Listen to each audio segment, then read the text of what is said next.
This is Ryan and Michelle, and welcome to the Celebrate Marriage Cast, where we hope to restore and reclaim godly marriages through honest and real conversations. Welcome to episode 16. We are Michelle and Ryan, and it is great to be here with you today. And right off the bat, Ryan, you're wearing a brand new shirt. I am. We got the merch made.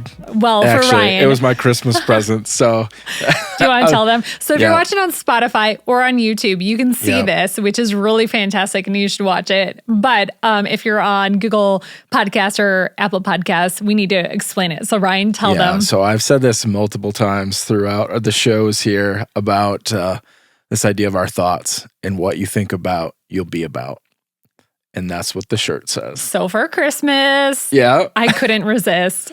Right. And actually, I think you got to open that early because I was so excited. Couldn't wait. The day it arrived, actually. The day it arrived. Yeah. Yeah, it's great. So. Yeah, it looks great on you. Thank you. Thanks for rocking it. Oh, yeah. I forgot you were going to wear that. I didn't even see you were wearing that until you got out of the car when we got to the church where we record. And I was like, oh my gosh. Yeah. So good. What you think about, you'll be about. Absolutely. Very good. Well, what are we talking about today, Ryan? All right. So, obviously, Michelle, we're in the month of January. Yeah. And last week was so good. Can I just also say, if you didn't catch our first show of the new year, we had Dr. Kim and Nancy Kimberling. They have the Awesome Marriage Ministry podcasts, website resources. So amazing. They reach over 300,000 people a week, and they were on our show, and they were so great. They also just published a brand new book, which we talked about. Yeah. So, It was so much fun. grateful for that opportunity. Yeah. So our first show Together. alone of the year. Yeah. Yep. Absolutely. So there's something about January that, I don't know, it represents a new beginning. It's a time to reflect on the year that was and the hope for the year to come. You know, a lot of people around this time of year make New Year's resolutions. And that's what we want to talk about today. Maybe you haven't made some. Maybe you're a week or so into your New Year's resolutions. Hopefully they're still going strong here.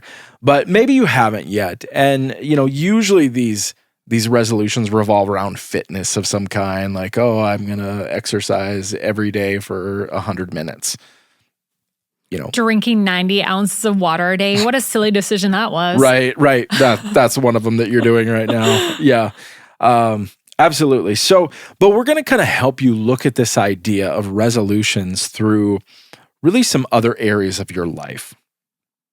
Yeah. And I also want to say that if you are hearing resolution and are like, I'm just going to go to the next episode, please stay with us because I know resolutions are kind of hit or miss because a lot of people don't want to set themselves up for failure or knowing that they can't sustain that. Yeah. So there has been a shift to like the one word of the year, or just different like goals, mantras, things like that. Those are all great. Yeah. And this doesn't have to be like a resolution. It's really ideas for helping you to establish better habits, right? Because you could say, hey, I want a better marriage, but ultimately if you don't put legs to that, it's probably not going to happen. So what we want to give you today is ideas for how to put legs to that, how to maybe implement some better habits, stuff like that. So if you've been around Celebrate Community Church for any length of time, if you've attended a seminar or a workshop with Pastor Keith Loy, our founding senior pastor, or if you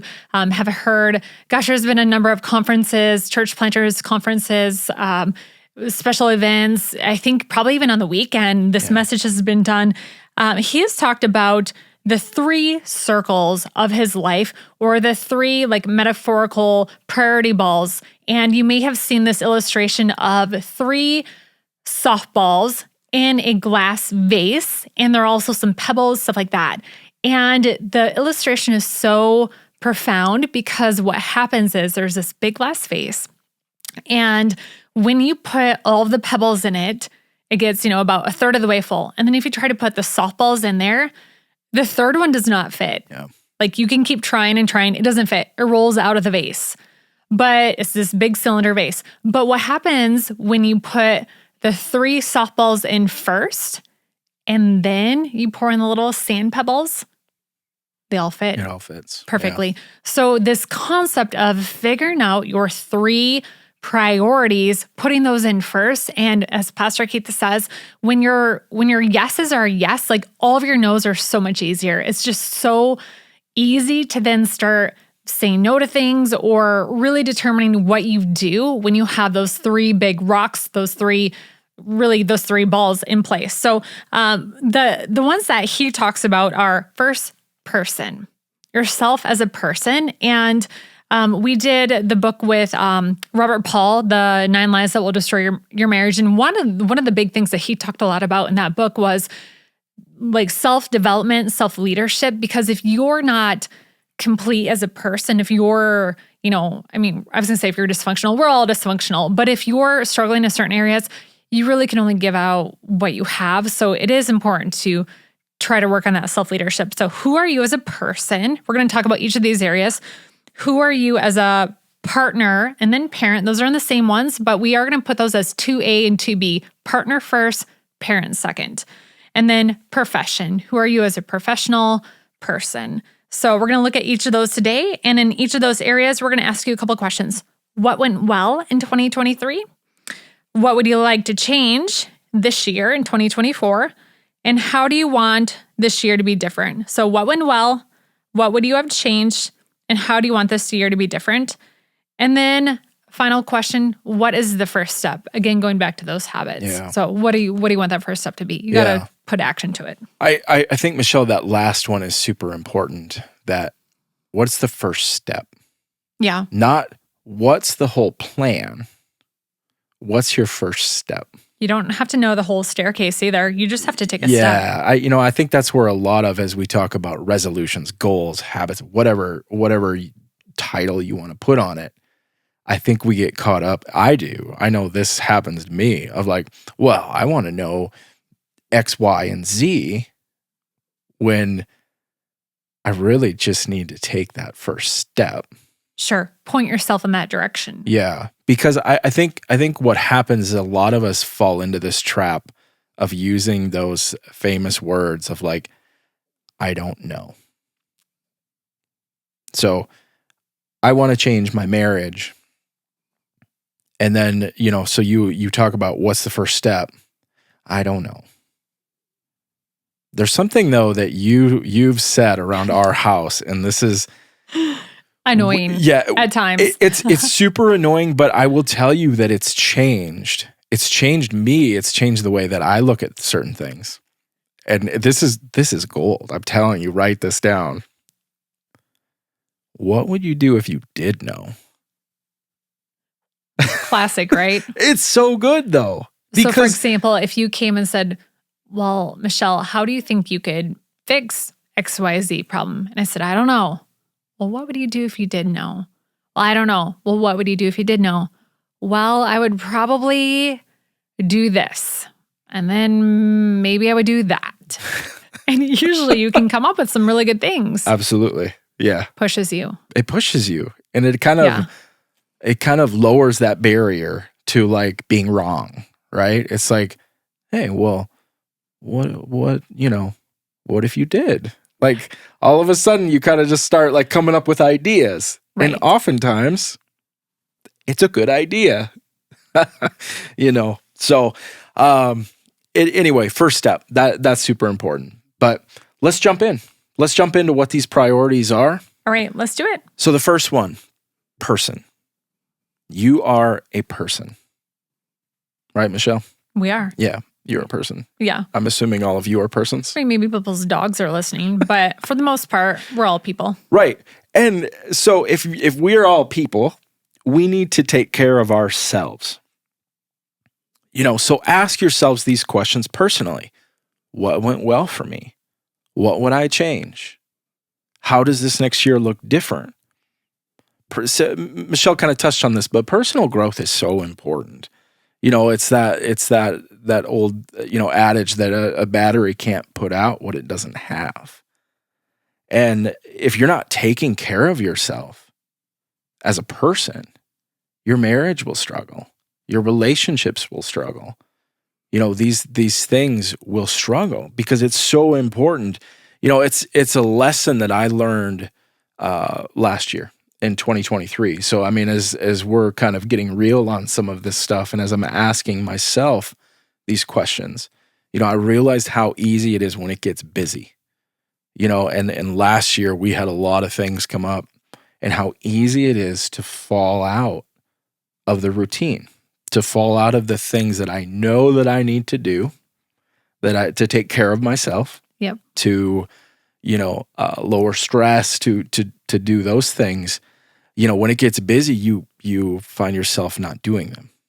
And then what follows? More stress, worry, anxiety. So as I look at the year ahead, I need to focus, personally on my daily routine and making sure that I'm doing those things that really, really fill me up and help me. Yeah. It's so important to take care of yourself.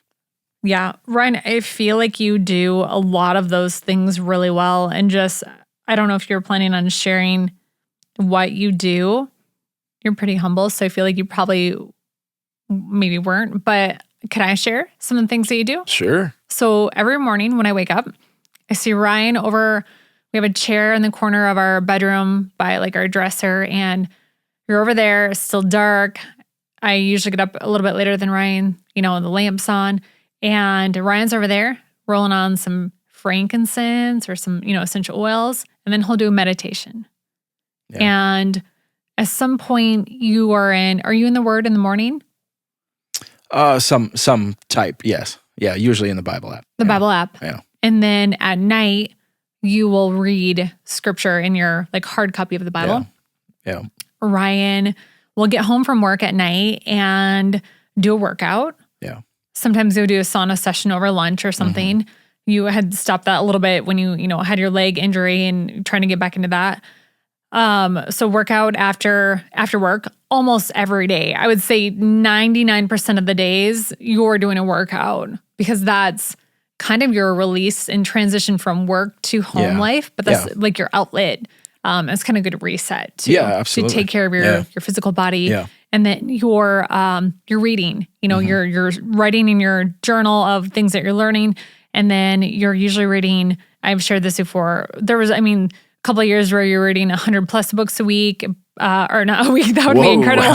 A year, right. But you're a reader, and you're always reading some kind of a self-development book, or some kind of a book to grow yourself in a certain area. Yeah. So you do quite a bit. Yeah.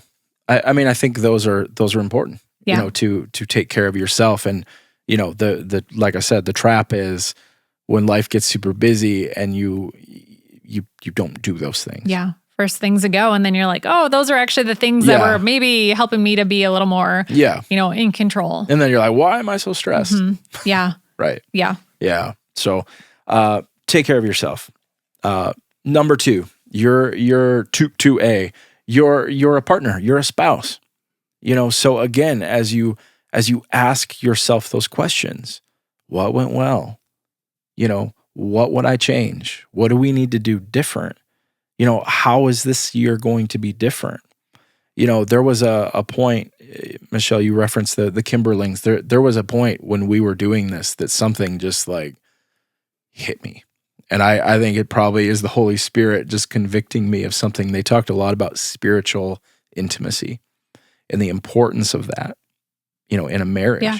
And it was just super convicting to me of like, man, I want more of that. Yeah, it was pretty special what they talked about. The level so of it. Good. And also the connection between spiritual intimacy and physical intimacy. Mm-hmm. Like that was, it just kind of like was like, wow, it hit me. And we do a lot of things. I mean, we pray together, we worship together. But it just really, it was convicting of this next year to just be, how do we grow that? One of the things that we talked about during the 5-Minute Friday is finding a Bible app to do together, and we've committed to doing that. Yep.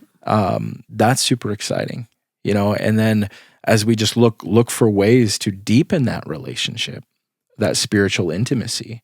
We've heard a lot of people talk about the Bible Project, and I don't know a lot about it, but they referenced it last week during the episode. I've heard multiple other people talk about it, but checking that out together, as just really an opportunity to grow spiritually together. Yeah, that's great.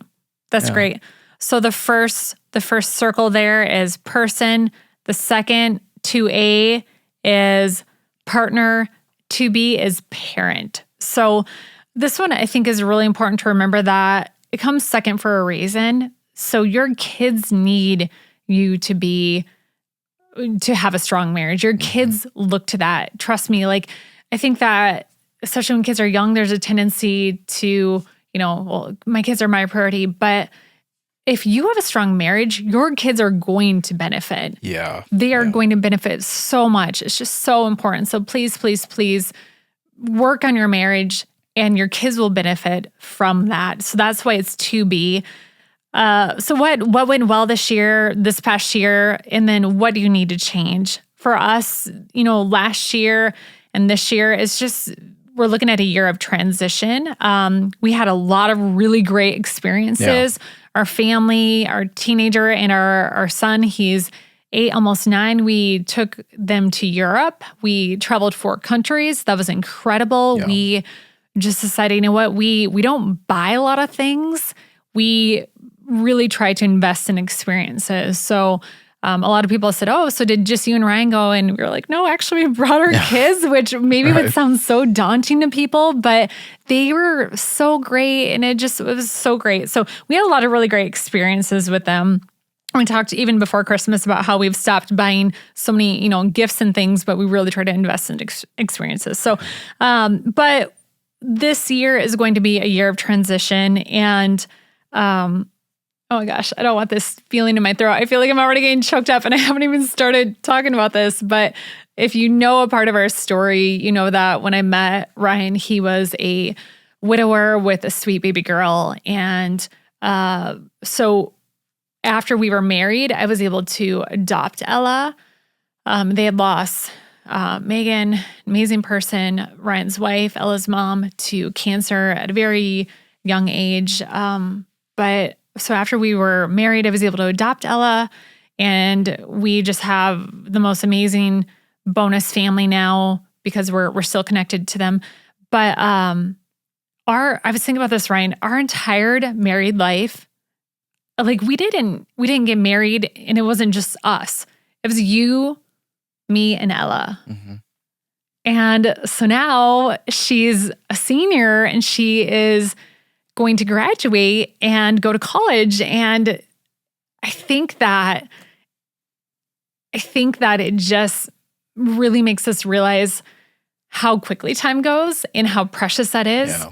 And so one of those things that I really want to change, or at least make a priority, is continuing to try to have moments of interaction, good interaction, and not just let the months keep flying by and then she's gone. Yeah. I don't want to get to fall and just think, gosh, I didn't spend enough quality time with her. So that I think is a big priority for us right now. Intentional time, intentional experiences, conversations, just really being present. Yeah. When we're together. Yeah, so that absolutely. Is to be as parenting. Anything more on that, the parenting one? Yeah, I don't think so. I mean, I love what you said just about being really intentional on your marriage and then having that, the fruit come from that as well. Yeah. I think parenting, you go through different stages and it may change from year to year. And that's, that's where we're at right now. Yeah. It's a different season, and last year looks different than this year. And I was just sorry, thinking, I see you're smiling. Yeah, I thought of a story just to illustrate the point of this, and I'm just kind of smiling. My heart is warming. So just to further illustrate the point that when you work on your marriage first, your kids will benefit. So at 11/11, that's our anniversary, November 11th, 11/11/11. And so when the clock says 11/11, I'll send Ryan a message, XO, I love you, et cetera, et cetera. And we were driving somewhere. The kids didn't have school last week. They were still on Christmas break last Tuesday. And we were driving somewhere, and Thomas was going into an appointment. And he said, Mom, how long is our car trip? And I said, well, it was, 15 minutes. And he was like, okay, well, I might not be in the car, so it's going to be your responsibility to remember to text Dad. And then I looked at the clock and I was like, oh my gosh, he's talking about 11:11. So he in his head was calculating the time, and he knew, okay, we'd probably get to the appointment and he'd be in the appointment before it was 11:11. So he just said, Mom, it's going to be your responsibility to remember to text Dad. I just thought, oh my gosh, that is just the sweetest thing, because they almost get joy out of seeing us connect, out of seeing that love, or if we kiss, kids are going to be like, oh, but deep down, it helps them to feel that comfort and security. And I think joy, happiness, they like it. Absolutely. So that's the second ball there, is your partner, parent. And then the third one is business professional. So it's yourself as a professional. So what went well last year? What would you have changed? And what do you want to be different this year? And what is that first step? So I think, I have had my own business for 5 years now. And I think that as an adult, your career, you just have these seasons of change and stuff. And I have an amazing group of customers, and so many customers, and it's going well in that aspect. But there are just some other parts where I have realized that my time I'm putting in is not yielding like the fruit that to match my efforts. And it's actually become really draining in some areas. Not all. I love helping people. Yeah. I love coaching. I love doing that. But at some point, my input is not matching the output. And I know that you can't necessarily control the results. You can only control what the effort you put in. But I had someone say this to me a couple of weeks back. They said, sometimes you have to let something die for new growth to happen. You have to let something go away to create space for, I think of like if they do an intentional burn or, clear an area of, land, and then they kind of things die away, and then eventually new things can grow in. But basically that was the essence of it. Sometimes you have to let things die to create space for something new. And I was like, well, it's kind of dramatic, but it really stuck with me as I thought, what do I need to shift with my time that I focus in my business? And just using 2024 as a chance to realign. I really love marketing. I'm looking at getting back into that and trying to shift some of my energy just into an area where every day when I wake up, I just want to know that what I'm doing is having impact, but also that it's something I enjoy doing. Yeah. And that I'm not exhausted by it. Right. I think 2023 for me felt exhausting in some aspects of my business, and I'm just trying to shift that. Yeah. So I think that's mine. Yeah. It's so much just evaluation. Yeah. Right? Of being real honest with yourself as you look at each of these categories, to be honest, to have those honest conversations. Gosh, it's hard to admit though. Yeah. Yeah. But if something's not going well, then it needs to change. Yeah. And so it's having those hard conversations with yourself, with your spouse, with your loved ones, of just really evaluating, going back to those four, those four questions. It's not like they're super hard, but they are. Yeah. And if you're going to be super honest about it.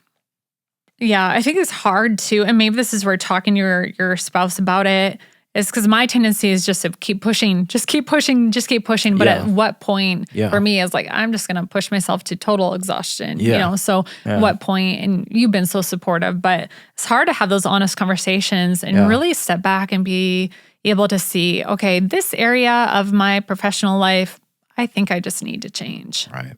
So Right. whatever that is, I mean, it's, I'm looking at do something different, but it could just be, maybe there's a skill you need to develop, or maybe conversations you need to have, crucial conversations, to help make your work environment better, or skilling up and learning a new skill set, or having the courage to, just maybe share with your boss or whoever how you're feeling in a respectful way, or I don't know, just, stepping into that. Yeah, absolutely. Evaluating and stepping in. Yeah, absolutely. I think that's great. So those are the priorities, and that we wanted to go through. And, when you read scripture, Proverbs 29:18, I'm sure we've all heard this, but where there's no vision, the people perish. And so as we look at these, what resolutions are you setting this year for each priority of your life? Encourage you to write them down. Having things visual is so important. I don't know. Maybe it's me, but I think it's so important to write them down, pray over them, have conversations with each other, with your spouse. Especially as you are talking about marriage. What intentions you want to set for your marriage, what resolutions you want to set. It's important to set those together. Yeah. And to have that conversation, and just have that be a discussion. Yeah. And make the changes you want to see in your life. Make the changes you want to see in your marriage and your family. Take that first step. Yeah. Whatever it is. And they don't have to be, maybe it's you and your spouse attend church together. Maybe that's not happening right now. Maybe you find a Bible plan like we're doing. Maybe you realize that, man, last year I've been so stressed out. I can't even maybe you do one thing. Yeah. One simple thing each day for yourself. Take a walk, do a meditation, something like that. It's a small step that leads to more steps. Yeah. It's called, in the coaching world, they call it habit stacking too. Yeah. So you institute one and then you build from there. So, and maybe it's, in habit stacking, it would be, if you're going to brush your teeth in the morning, which you do, maybe you would put, your supplements there. So you remember that's a good thing to do for yourself. You're going to take your supplement, or, how can you stack things together with what you're already doing? Maybe you're already coming home to let the dog out during lunch. Maybe you just stack on a walk during that time. Yeah. You decide to take the dog out and build in a walk, or how can you build on to what you're already doing and create some good habits? Yeah. I think that's so good. That's so great, Ryan. Yeah. Yeah. Well, Ryan, as we close, and that is all so good. As we close, I was trying to decide if we should tell the listeners about our big guests coming up for the next 4 weeks. Ooh. I decided that we should keep it a secret. Yeah. Because good idea. You never know. They're authors. 2 of them are authors. Yeah. One has a brand new book coming out. One has a lot of books. Yeah. And another one is actually a therapist who specializes, she's a sex therapist, helps people with that. So, but I don't want to necessarily tell people the order or anything because, they're busy, schedules could change. It could change or shift or whatever. So, but just know this, we have been working on our marriage and family pastors have been working on some really great guest interviews for us leading into February, kind of the month of love, but we're going to do it leading into it. So it's going to be super fun. So thank you so much for joining us today on the Celebrate Marriage Cast. If you need additional help or resources for marriage, you can visit our website, celebrate.church/marriage. And until then, we hope that you have a great week. Thanks for joining us today.